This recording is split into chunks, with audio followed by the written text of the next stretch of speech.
اغوا رکھنے کی معافی مانگتے، آپ الٹا ادارے پر حملہ آور ہو گئے، اور جس ادارے کو آپ نے خود، جس کے اراکین کو آپ نے خود اپوائنٹ کیا، تو اب پوری پاکستان کو سمجھ آ گئی ہے کہ پولیس کیا ہوتے ہیں، اداروں پر حملہ کرنا کیا ہوتا ہے، اور جب ایک الیکشن کی بات آتی ہے تو تب جو بھاشن آپ پوری دنیا کو دیا کرتے تھے وہ کس طرح ہوا میں تحلیل ہو جاتا ہے. یہ پوری دنیا نے آج اپنی آنکھوں سے دیکھا، تو شرم آنی چاہیے آپ کو.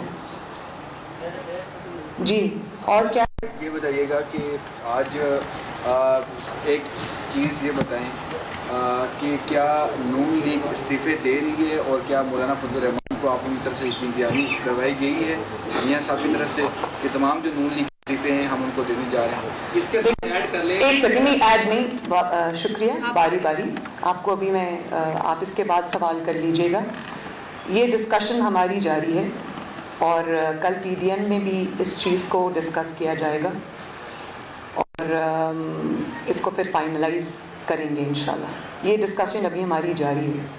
آپ بتائیے. آپ یہ کہتی کہ آپ نے سنا نہیں کہ حکومت نے کیا الیکشن کمیشن سے، ان کا یہ کہنا ہے کہ اس کی مستعفی ہو جائے کہ وہ اپنی ذمہ داری پوری کرنے میں مکمل طور پر ناکام رہے ہیں. دوسرا سوال اسی حوالے سے استعفوں میں کہ اگر ایسا موقع آ جاتا ہے کہ آپ نے مکمل مینڈیٹ مولانا صاحب کو دے دیا استعفوں سے متعلق، تو پیپلز پارٹی کہاں کھڑی ہے؟ یہ بھی کل کے اجلاس کے بعد کافی کلیئر ہو جائے گا کہ کیا کنسنسس ہوتا ہے اور کون سی جماعت کہاں کھڑی.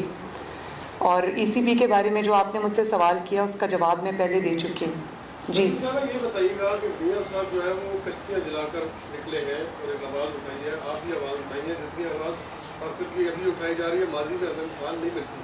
تو پیپلز پارٹی اسپیس مانگ رہی ہے. وجوہات کیا ہے کہ معلومات کے لیے وہ ذرا ہچکچا کر چاہ رہے ہیں استعفوں کے معاملے میں. پیچھے مولانا فضل الرحمان نے آج کو کہہ دیا ہے کہ اس کے بغیر استعفوں کے بغیر معلومات غیر مؤثر ہو. اس پہ کیا کہیں گے آپ؟ سب سے پہلے تو آپ نے کہا کہ جتنی توانا آواز اب اٹھ رہی ہے وہ ماضی میں شاید کبھی اٹھی نہیں. تو اس کے دو مطلب ہیں. اس کا ایک مطلب تو یہ ہے کہ آواز اٹھ بھی رہی ہے اور سنی بھی جا رہی ہے. تکلیف آواز اٹھنے کی نہیں ہے جتنی آواز کی عوام کے اندر پذیرائی کی ہے، اور عوام نے جس طرح اس آواز کے ساتھ آواز ملائی ہے ظلم اور انتقام کے باوجود.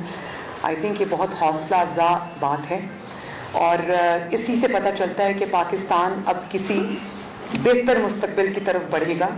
اور یہ ہم سب کی ذمہ داری ہے کہ ہم پاکستان کو ایک سویلین سپریمیسی جہاں ہو، جہاں اچھی جمہوریت ہو، جہاں ووٹ کی عزت ہو، جہاں ایسے حکمرانوں کو انسٹال نہ کیا جائے، نہ سروں پہ مسلط کیا جائے جو کرکٹ کھیلتے کھیلتے اٹھ کر اور اچانک آ کر 22 کروڑ افراد کی قسمتوں کے مالک بن جائیں اور ان کی زندگیاں تباہ و برباد کر دیں مہنگائی اور لاقانونیت سے اور اپنی جو نااہلی اور نالائکی سے.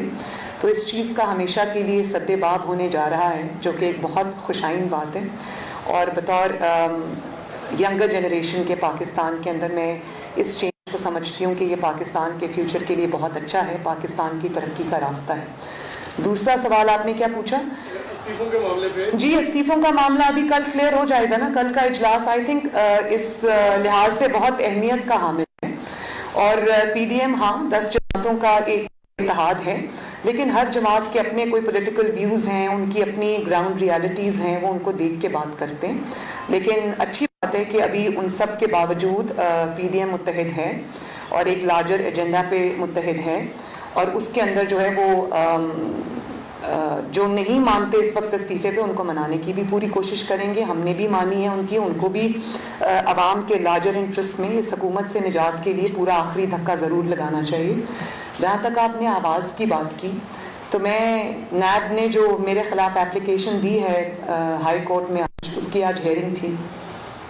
اس میں وہ اپلیکیشن ان اٹ سیلف ایک بہت مضحکہ خیز اپلیکیشن تھی، جس کے اندر نیب نے اپنے آپ کو جو آئینی اور قانونی نیب کی ذمہ داریاں تھیں اس سے ہٹ کے نیب نے وہ ذمہ داریاں اپنے آپ کو خود ہی سونپ دی.